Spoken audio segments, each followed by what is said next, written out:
Death, the one certainty that life refuses to understand. The end of breath, perhaps, but maybe also the beginning of meaning. Philosophers have called it the final truth. Mystics, the doorway, and medicine calls it a clinical event. But what if death is the last great adventure of life? In the world of medicine, death is defined with cold precision, the irreversible cessation of brain function, heartbeat, and breathing. It's a state we can measure with monitors and confirm with silence. A moment when no electrical impulses travel through the mind. Yet, beyond those flatlining numbers, beyond the beeping machines, there is something no stethoscope has ever recorded. The exact instant when a person stops being someone and becomes only a memory. And that's precisely where medicine ends, and the great mystery begins. There's an old saying, the real death is when you are no longer remembered. A body may stop functioning, but a story, a legacy, can continue for generations. You see, we don't just live through our cells and our breath. We live through the echoes we leave in the lives we've touched. When we are remembered, we continue to exist somewhere, in shared thoughts, in funny habits passed down, in the quiet grief of those who remain behind. Maybe that's why we carve names into tombs and monuments, because as humans, we refuse to let silence erase an identity.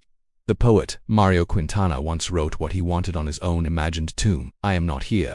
And maybe, just maybe, he was right.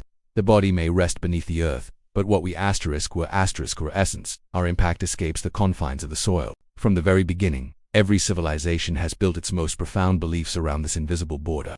In Christianity, death is seen as a passage, the moment when the soul stands before eternity, judged not for its wealth or power, but for the mercy and love it showed. In Islam, the body returns to the earth from which it came, while the soul journeys to Barzakh, a waiting place between worlds, until the final day of resurrection. In Hinduism, death is not an end but a transformation, just one link in the endless chain of samsara, cycle of birth, death, and rebirth. Here, the karma you create in this life directly shapes the next chapter of your soul's journey. For Buddhists, the line between life and death begins to blur. To die is to awaken from the illusion of the self, to detach from worldly suffering and dissolve back into the infinite, like a drop of water returning to the ocean. And in Judaism, there is a hauntingly beautiful quiet phrase. Among the dead, one is free, freedom. Freedom because the body no longer has to fight, the mind no longer has to fear, and the soul finally returns to its divine source. In Jewish thought, death is not a punishment, it is a homecoming. The circle closes, the spark of life returns to the flame that ignited it. Despite these rich traditions, we now live in a time that seems obsessed with avoiding death. We hide it away in sterile hospitals. We filter the signs of aging out of our photos, and we speak of it only in hushed whispers, if at all. We are in a state of denial about the one thing we cannot possibly escape, and in doing so, we deny a fundamental part of what makes us human, because it's death that gives value to our time. Death is the force that transforms a vague someday into an urgent now. It turns a hesitant maybe into a determined must. When death finally arrives, it doesn't just take away life, it completes it.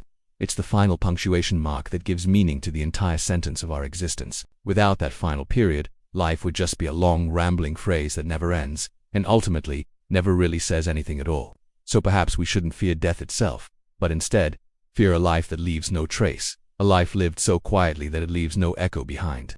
Remember the poet's words, "I am not here."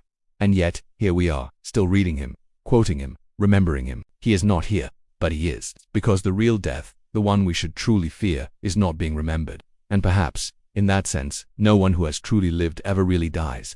Thank you so much for joining me on this journey. If these ideas resonated with you, please consider liking this video and subscribing for more explorations into life's biggest questions. I'll see you in the next one.